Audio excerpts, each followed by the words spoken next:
11 a.m. to 7 p.m., the Deep South Paracomic-Con will bring chills, thrills and much more.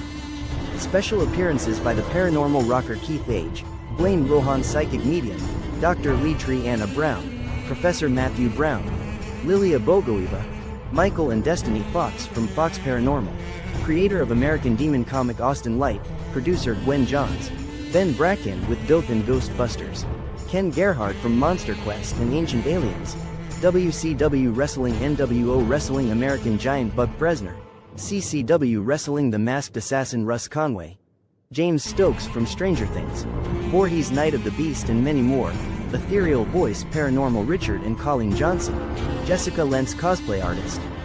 Come see Letriana Brown's Haunted Object Lab. What do you feel from these objects?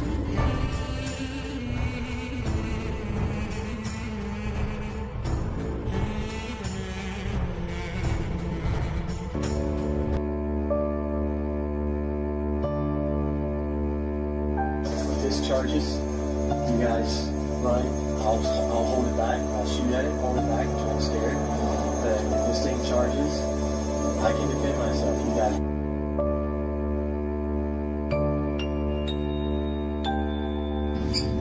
This was very late at night, everybody was asleep, and I was terrified. I was absolutely terrified.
Time to take control of your energy. Join our powerful grounding and shielding workshop, a must for empaths, intuitives, and anyone ready to reclaim their power. Learn to protect your energy.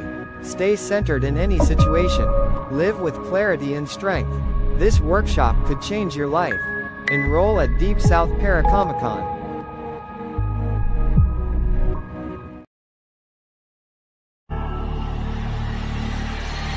Podcast Workshop with producer Gwen Johns.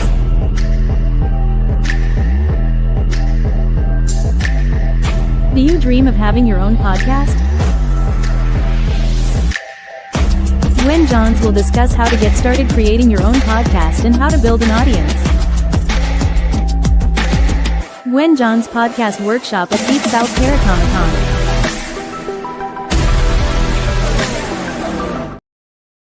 Special announcement, Matthew and Lee Tree Anna have something you have been waiting for. You asked for it and now you got it. Victorian Ghost Files, Between Heaven and Ectoplasm. Special thank you to Thomas Gormley for writing the foreword. Have you wondered about Victorian ghost hunting? It is time to find out. Next, the book, Haunted Objects, Possessions That Won't Die is about cursed, creepy and dangerous artifacts that refuse to rest. Foreword by John Zaffis, The Haunted Collector. Both books now on Amazon.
Hello, everyone. My name is Sean Ellis. I am the backup producer for All Access Network Television, and I am filling in for Gwen tonight. And I'm also here to introduce your host for tonight's show, Mr. Shane McLain.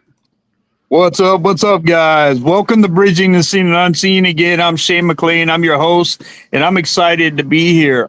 Sean, I got one request for you, brother. Can you possibly monitor the comments because it's hard for me to see them, and I would like to say hello or recognize some of the comments, but it's hard for me to read them. Yep, So if you can monitor that, that would be great. I can do that for you, brother. All right, I appreciate it. Hey, well, tonight I'm excited to have these guys. I've known them for a while. We've been following each other. We were a part of a group together. We never got a chance to work together, but this is a chance that I have where I can interview them, and I'm excited for having them. Jason and Harmony Harris and Jason Newman from Which Division Paranormal. Here we go. Holler. Hey guys, what's up, man? What's up, guys? What's up, guys? Intro. It's sounding great. I love it.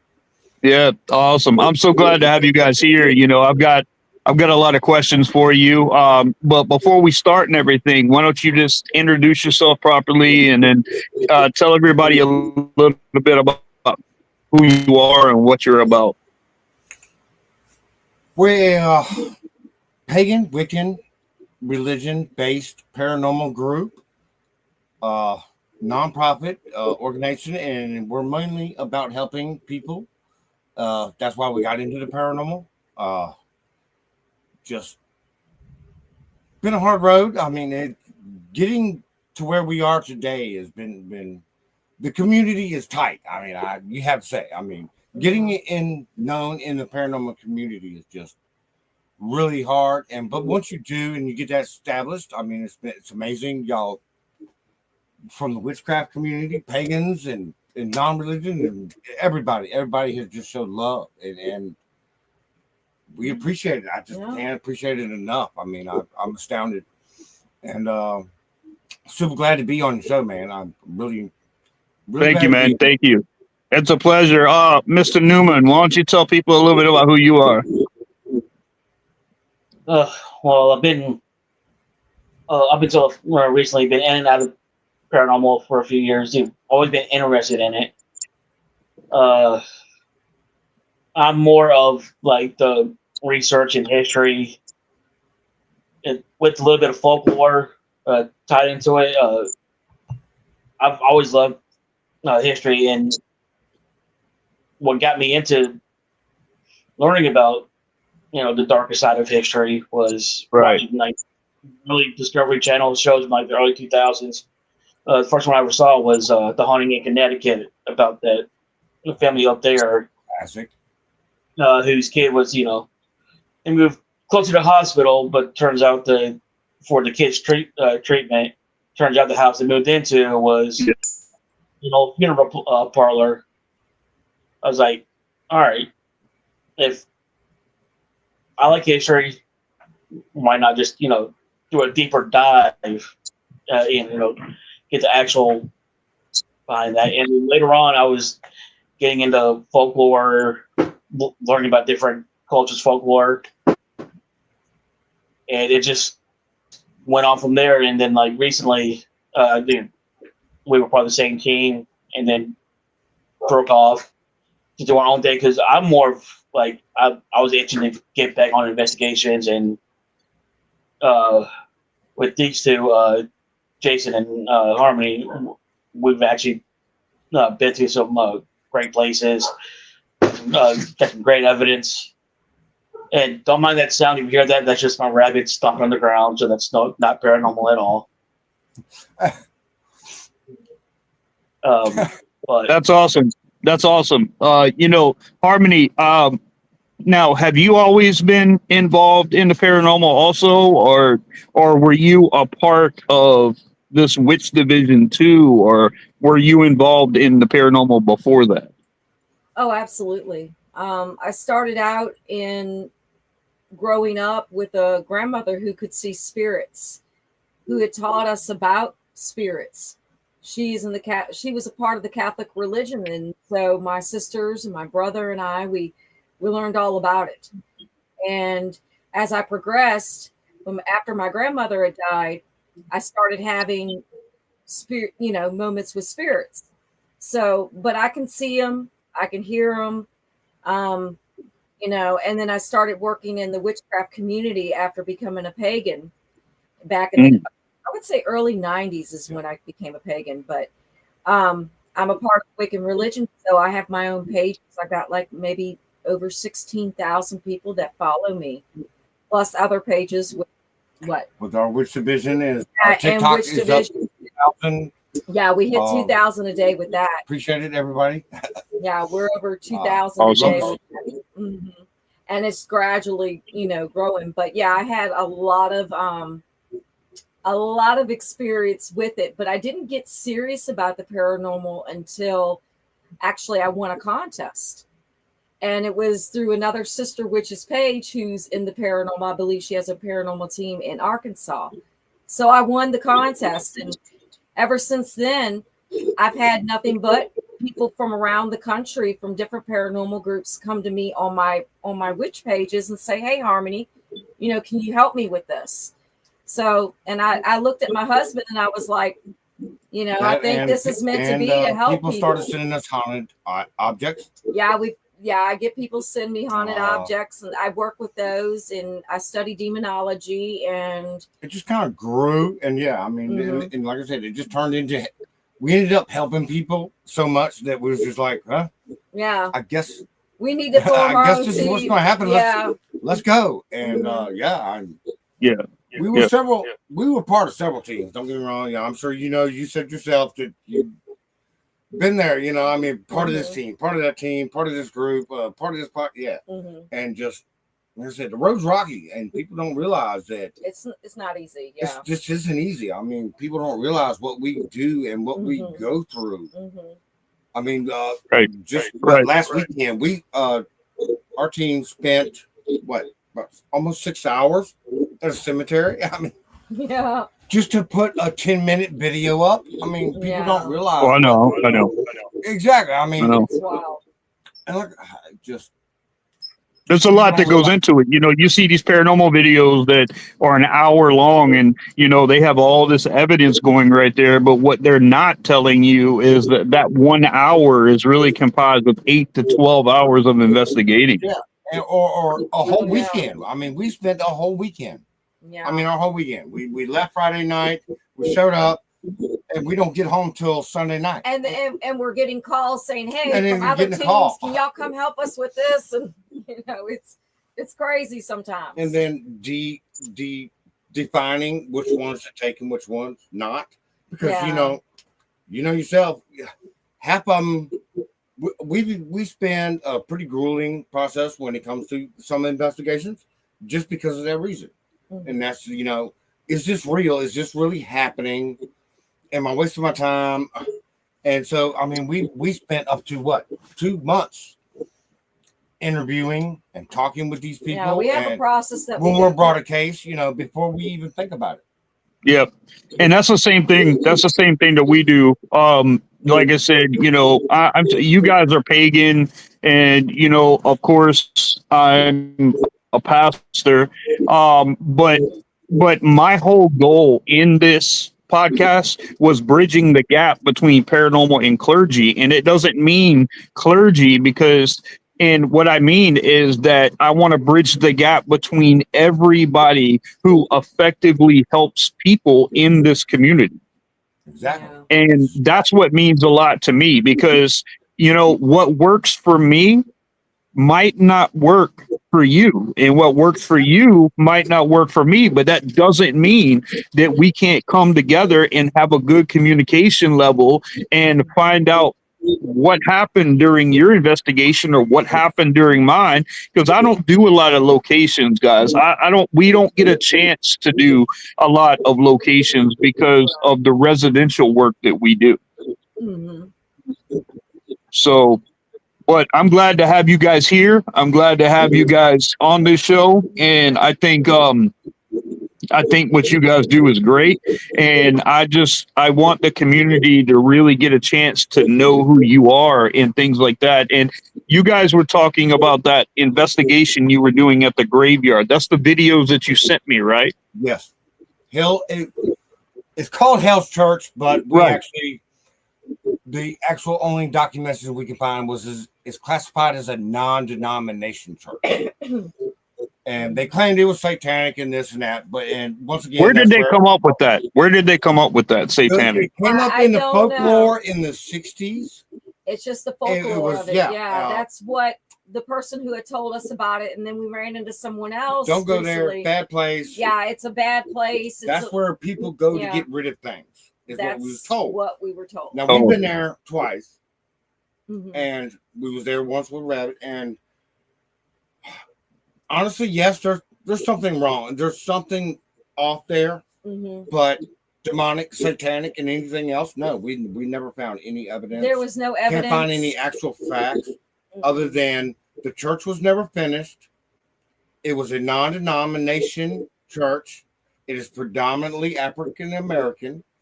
They built another church down the road, but it doesn't exactly look like a church. And as far as findthegrave.com and the history on the church, I can't find any other information just because. No. We do know, in fact, that there are 39 people that are resting there. Yes, we was confirmed that 39 graves but, due to a surveyor. Yeah, but they're collapsing in, and the church was collapsing in, so they deemed it.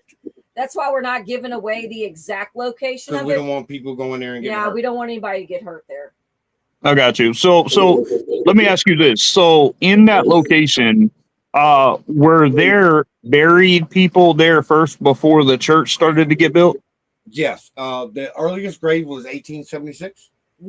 I'm not. Now, see, that is a little crazy to me because first, before you start burying people, the land and the church have to become sacred. It has to be. It has to be. I mean, and to have people buried there before the church was even built, I was questioning that. I was like, what reason why would they finish church first before they allow people to be buried there? It makes no sense. That was one of the questions I had too, Shane. I mean, I was just like, well, don't you think they have to bless the land? I mean, at least when we went to Cottageville, South Carolina for the Cottageville last year for Halloween, we did. And the man who founded that land was a pastor, and he blessed the land. Yep. That was the first thing he did before he even put a church on it. Now, that was back in the, 1800s? Yes. I think a child was buried there first. There was a child buried there first. But I mean, before anybody was buried there, before there, anything like that, he had blessed that land just for that community. So, and it's supposed to be because, once the land is blessed and the church is blessed, then the land that it sits on becomes sacred so that when people are buried there, that it's a sacred burial site. So I mean, I really don't know where they were going with that because it kind of confused me. And I'm like, that could be open because if they never became a sacred place of worship, then it could be open for, not only paranormal activity, but people that, that do satanic stuff and stuff like that. It can be because we actually this to a friend of ours, and he said that he felt like there was possibly an open portal or vortex there because of that reason, because there was nothing to stop it. And then the folklore began, and then so it manifested and grew because people become scared of it. So like this whole community, Swansea, South Carolina, it is like, you don't go there. You just do not. No, it's not a safe place to go. And it's hard to find too. I mean, you can't just ride around and find this place. You're going to drive past it 10 times before you even think about turning down this road. It looks like a hunting trail. Right. We were there Thursday. I noticed a difference. We got there like 7 o'clock, 7:30. Mm-hmm. It was still light outside, and you can tell there was an energy shift from the daytime and nighttime. Like as it was going in nighttime, you can tell there was a major energy shift. Like, all right, all the Yeah. the good people that would that are there, they're out and about, and then when it gets darker, that's when it just switches like energy to like, Yeah, all like- right, It just gets so You felt the different. heaviness, like It's like a different energy. I you mean, just felt the altogether. heaviness upon you. It's and- like you're at someone's home and they're like, "Oh, come on in," and then while you're there, all of a sudden you got to leave. Well, You know what I even mean? though the That's videos kind were of posted, yes, that's the kind of the vibe. we was actually told to leave by 10 o'clock. We was told to leave by the spirits. And not that like they was telling us to leave and to get it was to protect us, we believe. It was kind of odd. And another thing I noticed, there's no wildlife. I'm an avid hunter and survivalist and field guy, and there's no squirrel's nest, there's no bird's nest, there's no wasp or bee's nest in the church. And you know what I mean? It's just a lot of odd things that just really strike you there. Just like, but why is it like this? And there's a stillness, a dryness in the air. Even just very unsettling place. We might go back and if we can find some more stuff, but other than that, I don't know. We'll probably leave it alone, honestly, just because maybe that's just one of the things. Leave it alone. It's just not. And no locals. You guys didn't talk. And I don't want to judge people to there. I don't want to bring people to this, to this attention to have people go there and possibly be affected. Mm-hmm. You guys didn't talk to any locals? Yes. We No, did. that's actually how I found out about it. How we found out about it originally. But once And again, stories are vague. Like, I did try to get in touch with the Swansea Historical Society about it. I asked the question and did not get a response back about it because I guess they didn't want to talk about it. But it's like I just wanted to know the history. I didn't want to know any of the bad stuff. I just wanted. It's just really odd that just like history's erased after the 60s, 1960s. Yeah, it's just erased. It's gone. I can't find about. Normally, I can go back into history and I can find out what Indians were on the property, and you know what I mean, and stuff like this. And just there's just nothing, nothing about it. Did you find out who owns the land now? Yes, I do know the landowner, and once again, we did reach out to him. No response. No response. It is open to the public because it is a cemetery. And it's a state maintained road, even though somebody evidently took the sign. Stuff like that. Yeah, I mean, yeah, it's weird all the way around. It's in the middle of nowhere, and there's miles from any house, and there's a field behind it, and that's it. Mm-hmm. It's crazy. It's just wild, and it's just like nobody touches it. Nobody goes there unless they have to. People do go there. We have seen in the past 2 years somebody's been there. So maybe longer than or that. maybe longer. I mean, yeah, so we don't know. And like I said, we're having a hard time finding history.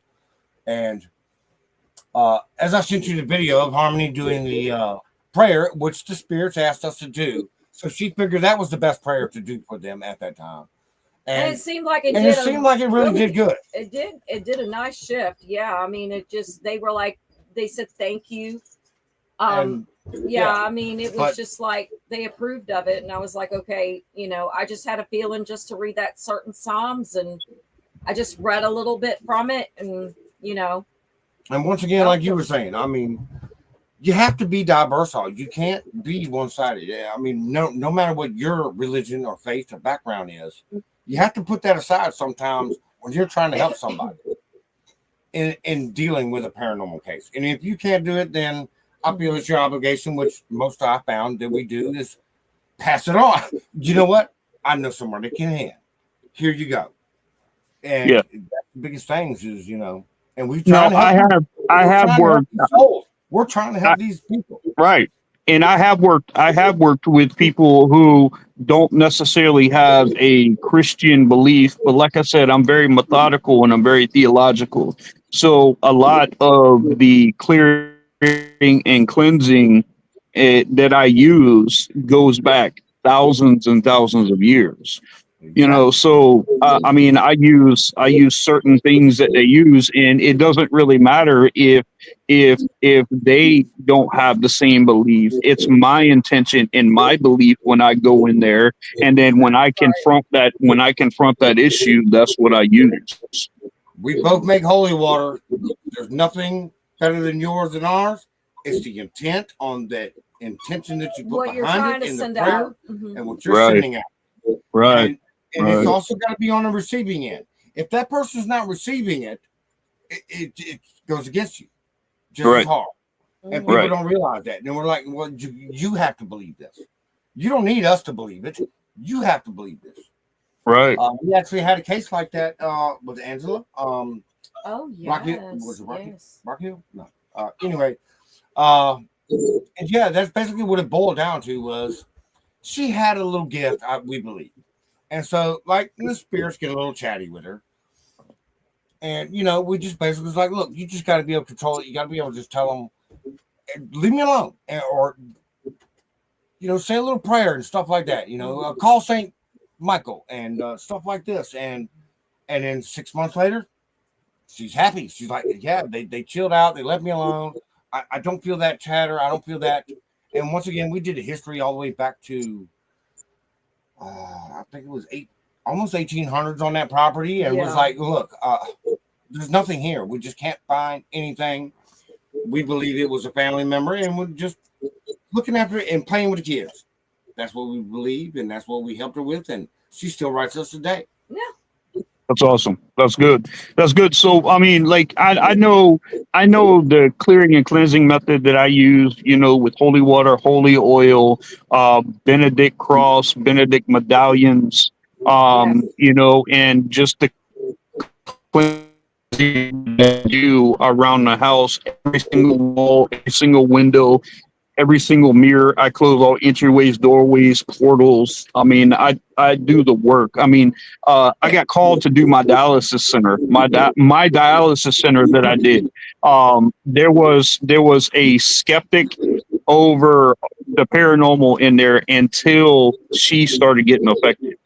She started getting touched and stuff like that. And I was sitting at my house one night, and her and my nurse called me, and they said, Shane, you have to come here and help us. We don't know what to do. We have people ready to quit, ready to leave their jobs because they were getting touched, getting their hair pulled. They were seeing black shadow figures there. So my wife and I went one night, and we investigated there, and to find the same. Now listen to this, guys. There was a guy.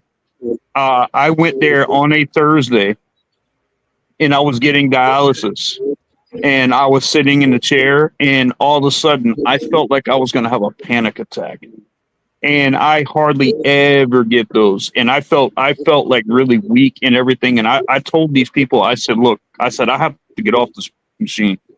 I said, something's going. I feel like I'm about to have a nervous breakdown.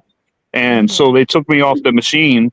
And then I found out later on that same chair that I was sitting in, a guy that sat in that chair the day before went and committed suicide. And not only did he commit suicide, but his sister committed suicide, his mother committed suicide, and his father committed suicide. So So I had picked up all that energy coming from all that in the day that I was in dialysis. So they told me that. And so I had that to deal with when I went there. But Angie and I were sitting there, and we had cat balls on the nurses stations, and we were running, and we were on one side of the dialysis center, and nobody was on the other side. And I'm not kidding you guys.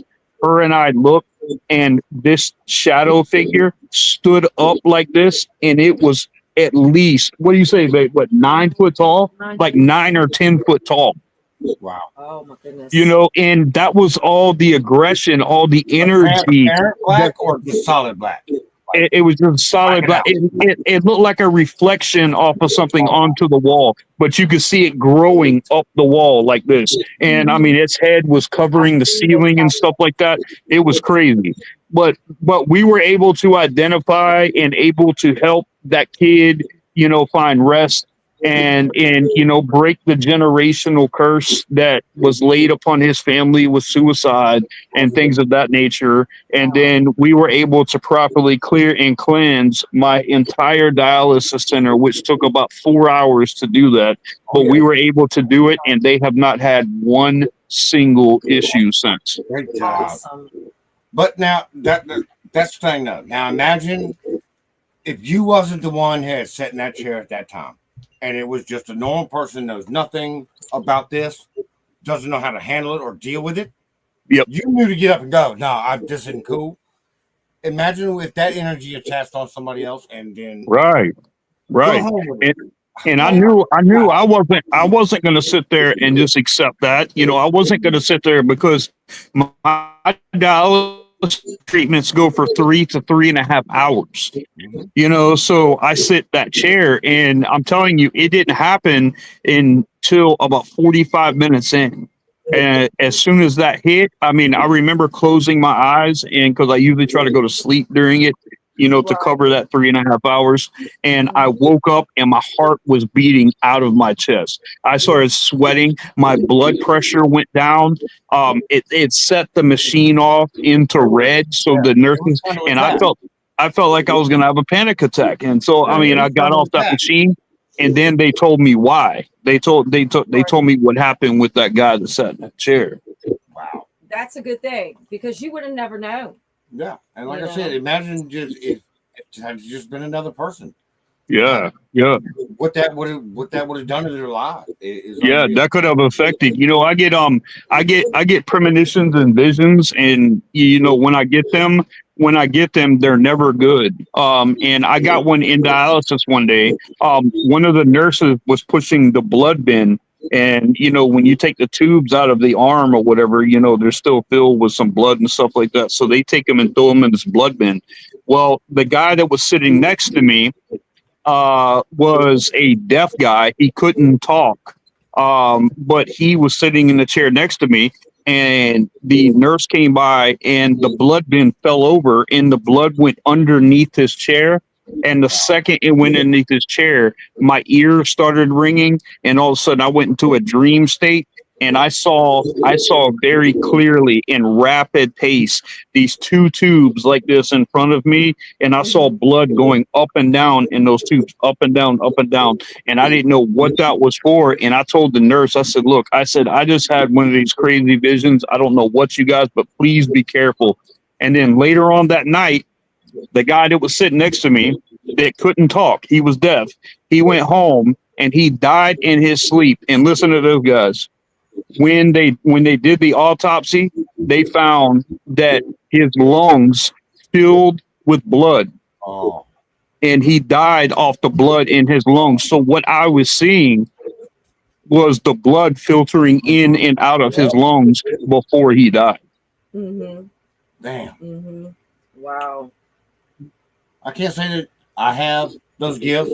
She does, and sometimes I could tell, like, she'll turn pale white, grab my hand, and she'll be like, and then I'll kind of pick up on it a little bit here, you know, get that uneasy feeling. But I mean, experiencing things like that is just unreal. It is. Yeah. I totally relate to what you're saying. I really well, do. It definitely gives you another perspective, you know, because I can't really pinpoint. I've gotten those my entire life. They started when I was a kid, and they got progressively more after my grandmother passed away. That was me. Yeah. That's the same thing that happened to me, Shane. Mm-hmm. Once my grandmother passed away, it was about the same way. 12, 13 when I had my first paranormal experience, and it was the death of a family member and stuff like that, and it's just kind of connected. Like I said, I don't have them too often, but I've dreamt of every house we've ever lived in. So that's kind of odd gift, but But Yeah. still, yes, every house we've ever lived in, if we're gonna move, I just automatically know, and I dream of the place, and it's always been like that as long as we've been together, over 25 years. No. And so, Oh, yeah, nice. It's almost like deja vu, almost. It yeah. is. To me, it is. Yeah. To me, it is. It Yeah. is So, to him. Yeah. and then I'm running up to her. I told you. I told you about the dream I had. Yeah. And it's crazy how these things hit you. And Yeah, it is. most It people is. don't. Once again, I mean, that's why we're here and what we do is because that's some people hit you with that. Just be like, oh, this just happened, and I've never had this happen. I don't understand it. What do I do? And people freak out, and just no. It's nature. It's life. It's everything. It's the world, and you just gotta accept it. And if, as long as you accept it and cool with it, doesn't mean you're bringing it in. Just Yeah. you can deal with it easier. I help people a lot understand the type of gifts that you're going through and everything when you Right. were sent to. And there are some triggers. There are some triggers when we before the visions come in. And personally, for me, I learned through meditation helped me focus on when that trigger was about, when it was about to hit me. So when it And the thing of it is, as you said, you're trying to sleep. So what does that put you in? That puts you in another state of mind. Right. So Right. that's why when you wake up and you're just like, you were this kind is of about in a to happen. meditative, yeah, you was in a meditative state. Yeah, you were in a meditative state, and that's why it hit you like it did. Mine comes the same way, but I always have a trigger. I know when it's about to hit me, and then I'm like, okay, and I just brace for it. And then whenever I get that vision or whatever comes to me, I'm like, okay, I'm going to pay attention to the signs. You're ready for it. Where are we from? You have a question here, Shane. It says, from Alicia McFadden, where are you guys from? South Carolina. All Shane, Rabbit, and us are all in South Carolina. Yay. We're all in South Carolina. That's right. Yeah, Who else do we got? Who else do we got, Sean? I know. I see some others. You had Maria. She said hello. Hey, Maria. What's up, girl? Then she said something about all the time that it takes to research and evidence afterwards when you guys were talking Yeah. about that. Yeah. She knows. Well, once again, that's another thing. It's afterwards. I mean, people don't realize when you set up 5 cameras for an hour, that's 5 hours of video. Right. So you do a 6-hour investigation Yeah. with 5 cameras. Imagine what that's like going through. Yeah, I go through tons And of I did evidence. 5 hours a weekend. It 5 hours. We all got the It takes us headphones weeks. on and everything, and we're just sitting there for hours on end, just listening for anything. And if we Listening. find something, Well, then you got to go then through we go back and forth with each other. Well, then you with got it, to yeah. you got to go through the audio, and then you go through the visual, and then once again, like Harmony said, then we go back and forth. Right. Well, right. are you sure is that what you heard, or I don't quite hear that, And I mean, Right. to actually, See, I'm a lot like you guys with that too, because I used to go to church a lot with my grandmother. I never went with my father or mother. My parents, they weren't church going people. They Right. didn't do that. So when I went to church, it was always with my grandparents. And my grandfather was chief lieutenant for SLED, South Carolina Law Enforcement Division. He worked under Chief Strom. Mhm. And he was also a 32nd Master Mason. So there are no more 32nd Master Masons. Matter of fact, he left me the Masonic Bible, the big Masonic Bible from the 32nd chapter Masons, with my name in it. So I have what they call blood rights to the Masonic Lodge. And I'll never get into the Masonics. And people say, well, oh, you're a Knights Templar. Yeah, I'm a Knights Templar. But that doesn't mean we have no affiliation with the Illuminati, and we have no affiliation with Freemasons either. exactly. Right. That's what I'm saying. These are misconceptions people just Right. automatically assume about us. And like I said, when you started talking about the unseen and seen, and I was like, yeah, I mean, just people. It's just the unseen is unreal to most people when it comes to paranormal investigating. Mhm. Yeah. And like you said, with your history, your religion, and your background, and your ethic, all plays roles. Absolutely. Yeah. Yeah, and I had my first encounter when I was 10, and my grandfather, like I said, he had passed away. But in the foyer room in my grandmother's house was a mirror that he had built. All the wood that was around there was the wood that was on that mirror was from my grandfather's home when he came to America from Ireland. Oh, wow. So that had a lot of sentimental value, especially to my grandmother. And I was standing in the mirror and I was adjusting my tie, looking in the mirror. And I looked up in the mirror and my grandfather was standing behind me and he put his hand on my shoulder. Wow. And I turned to look at his hand and it wasn't there. So I turned around and he wasn't there again. Mhm. And so I was like, I'm just going to be quiet about that. I'm not going to say nothing to my grandmother because I don't want her to like freak out on me thinking I'm going Right. crazy. But then Oh, two nights later, I got up at 6 o'clock in the morning and I heard water running. And my grandfather had his own room. It was right across from mine. I heard water running and I got up and there was steam coming out of my grandfather's bathroom.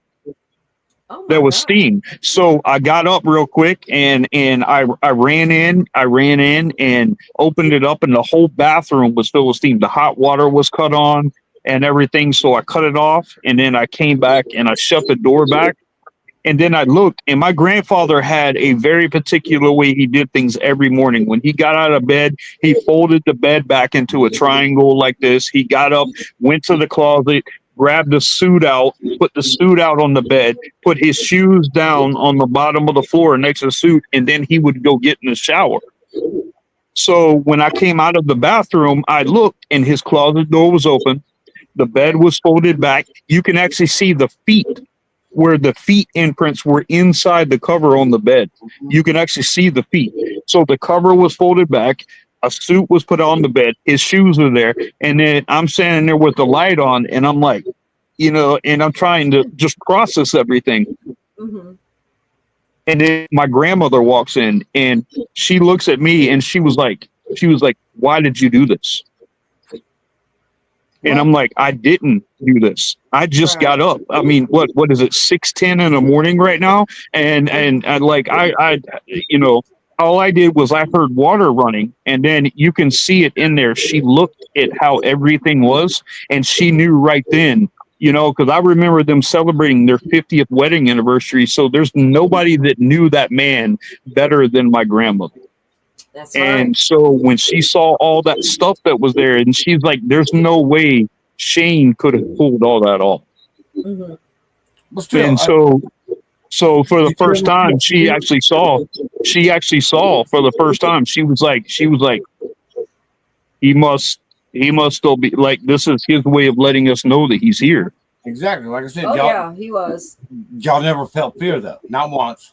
Even though it was No. freaky and it was scary, but yet you never felt fear because you knew who it was. Yeah, well, Right. exactly. So My first encounter with the paranormal wasn't that, but I can tell you, having your paranormal experience at 10, I'm 48. I just turned 48 yesterday.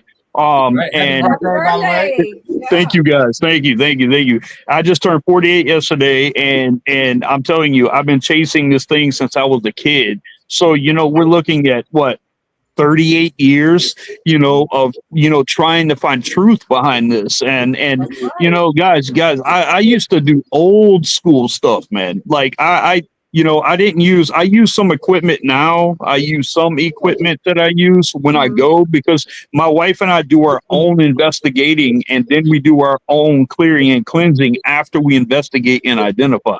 So Right. we don't need a paranormal team to come in and say, "Oh yeah, that place is haunted." We can go do it ourselves. Exactly. But I remember when I was coming up, I remember using red Solo cups and putting red Solo cups down and taking ping pong balls. And if you took it and rubbed it against your head like this, and you put it on top of the Solo cup, when a spirit came close, the ball would move or shoot off of the top of that. That. Yeah. We So I started mean, out. but that's old school stuff right there that people Yeah, we started out with never do candles. anymore. We started out with candles. If they could make it go up, or they could make it go Mhm. down, Mhm. depending on the answer. Right. Before we even got into this, I used to, well, both of us did. We used to go cleanse and clear people just like y'all do. And we did the same exact stuff. I mean, he would go through, do a home inspection just like he does now on a lot of our residential cases. Well, yeah, I'm a certified engineer and welder, and that's the guy build buildings for a living. Yeah, past so 30 we're years. about the same there on that. I can so yeah, I can go in the house and I can definitely tell you if it's the foundation or the reason this door closes because it's at a level, this is going on. And I've actually debunked a lot of things. I mean, so you get that's what I was about to say. You can debunk a lot of things.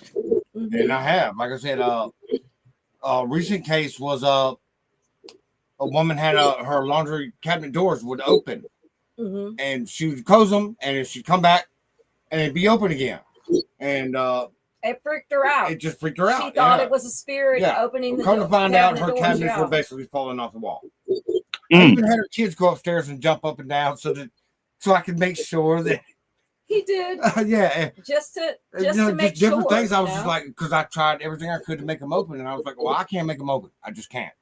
And then all of a sudden, one of them just kind of started creeping open, and I was like, all right, something's going on. And sure enough, I could stick my fingers down behind the cabinet, and that's what it was. Is the screws it was letting go, and which actually turned into a big safety hazard because she had it full of laundry liquid and stuff like this, and heavy other. And I was like, so you're standing here one day, and all of a sudden, all this comes off the wall, and it's gonna land on you. So I'm glad I helped with that, and a lot of people don't realize like the return duct unit gets clogged up, the filter, and so when you cut on the AC or heat, it makes a banging noise, but it sounds like a spirit in your house. We had one with a mirror in the bathroom, and when she had her bedroom door open just right, the light in the hallway shined off of there, but it looked like a shadow in the room. That was pretty awesome to do. But no, I mean, I spent hours doing that. We found another one. She heard pinging or sounds, banging sounds, and come to find out, she had a huge wasp nest in her ductwork. No, she literally even said that she thought there was a demon scratching in the walls because she could hear them. And we were like, buzzing around and stuff. And come to find out, she had like a basketball size wasp nest in her ductwork. Severely allergic to them. Yeah, so now we know how they was getting in the house, and I'm like, but you thought this was paranormal. But still, no, that's what I love about it. That's what I'm glad about. Because we put a lot of people at ease when we go in there and we debunk a lot of things. They're like, well, maybe it isn't haunted as we thought it was, And that, especially with a family, you just want to make sure that they're at ease and that's their home. That's the biggest thing. And that they're not scared and in fear of living there, Right. So we're happy to do those things. My first rule in our paranormal team is debunk everything obvious first. Exactly. Not only do we do it, but if you go up on a property, you look at how the power lines are set.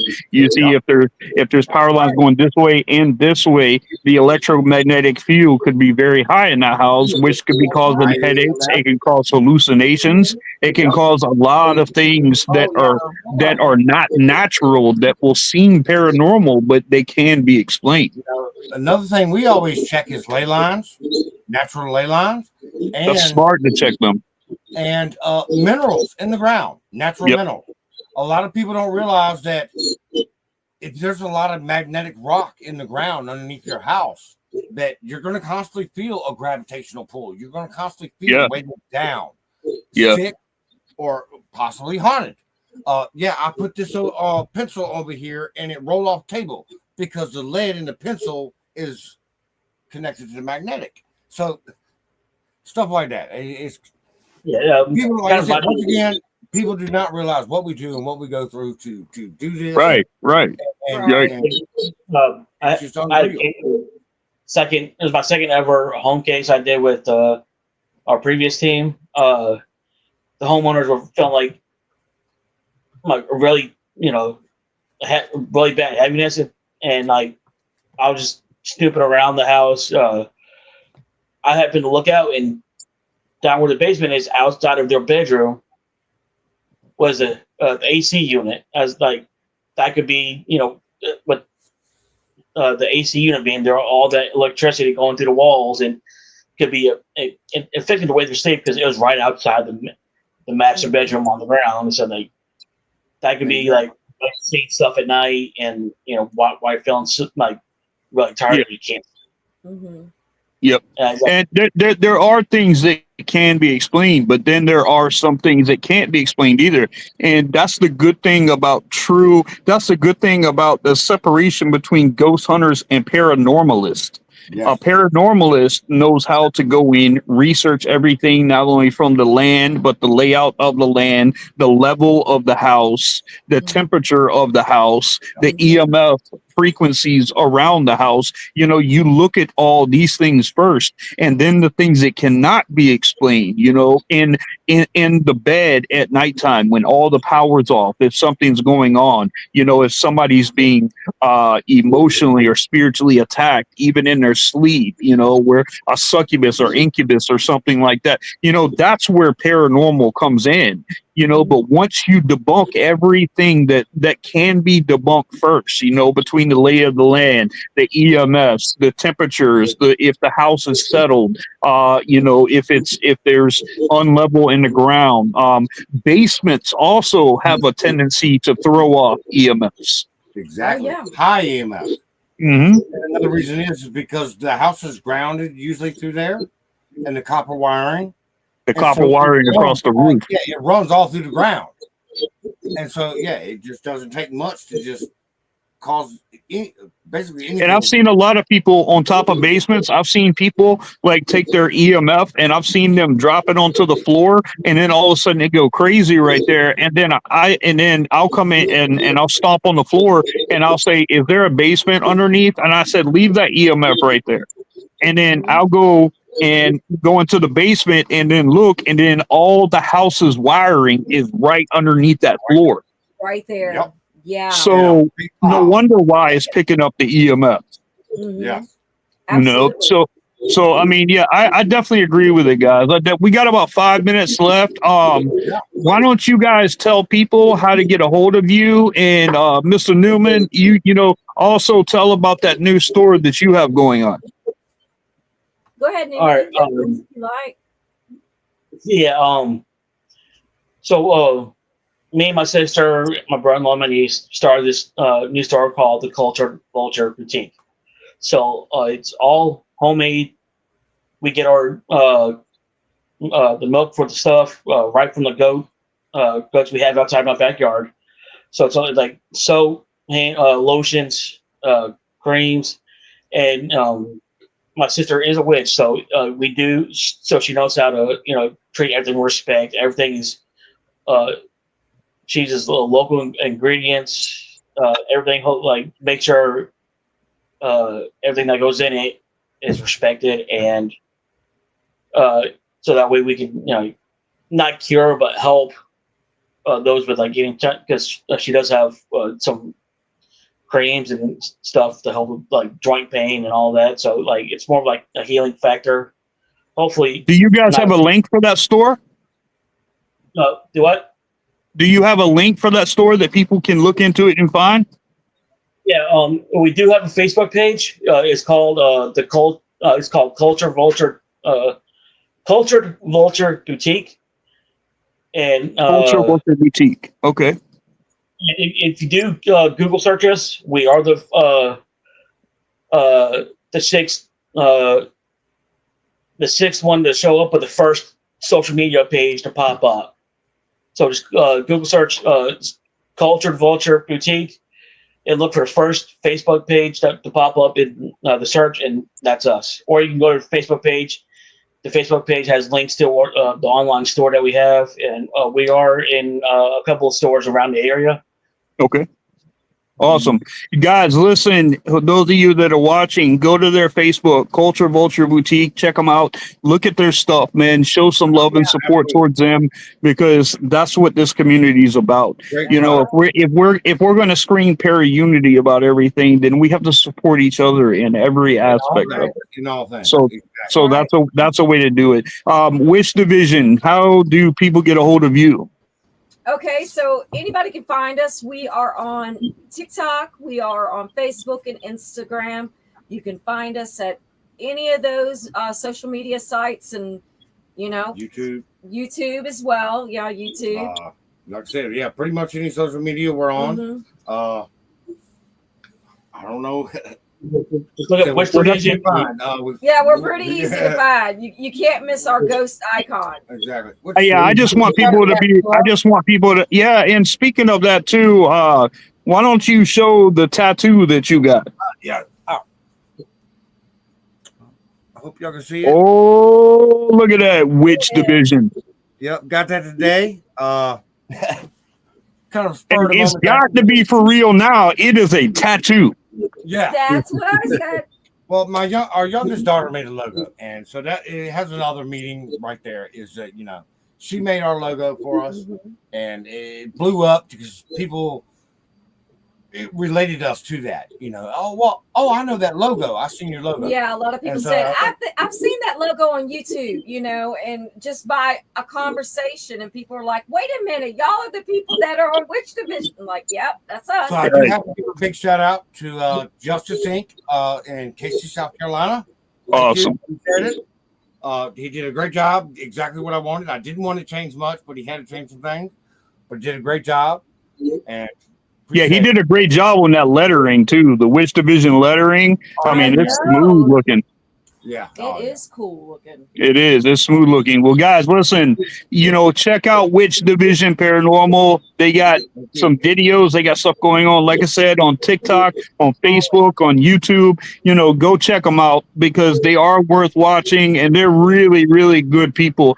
And guys, listen. We may have different beliefs on things, but that doesn't mean that we can't get along and we can't share knowledge about how we work things with each other. That's what the paranormal community should be about, and that's what we should keep it at. That's right. Helping good people, that's all that matters. That's it. Well, guys, I thank you so much for coming. I thank you so much for being on my show. It's been great having y'all. Y'all been awesome guests, and I hope people reach out to you guys, and I hope to talk and see you guys soon. Yep. All right. Blessed be. Happy, safe hunting, everybody. All right, guys. I'm going to drop you guys backstage and talk to you here in a few minutes. I'll close this out. Yep. See, guys, that's what it's about. Which Paranormal, they're great people, and everybody knows that I am a Christian, and of course I'm a Knights Templars. I'm an associate pastor through Knights Templar Unity Church. So, I have my beliefs like that. And obviously their belief is different, but if their belief works for them, then it works for them. I'm not here to judge. I'm not here to point fingers at anybody, because they are good people in general. And it doesn't matter. They are here for the same reason that I'm here. I want to help people. I want to be the change that we want to see. And in order for us to do that, we have to stop pointing the finger at each other, and we have to get along, and we have to show what real para-unity really means. That word gets exaggerated and thrown in the mud way too much because of everything that's going on, but having an affiliation with people like that brings the true definition out. Guys, thank you for watching our show, and we love you guys, and you guys stay safe, be blessed always, and stay spooky, people. Peace. By the way, Shane. Yeah. Happy birthday, brother. Thank you, man. I appreciate it. 48 young. Still a little younger than me, but that's good. Gotcha. I appreciate you, son. Have a great night, everyone, and we'll catch you next time. All right.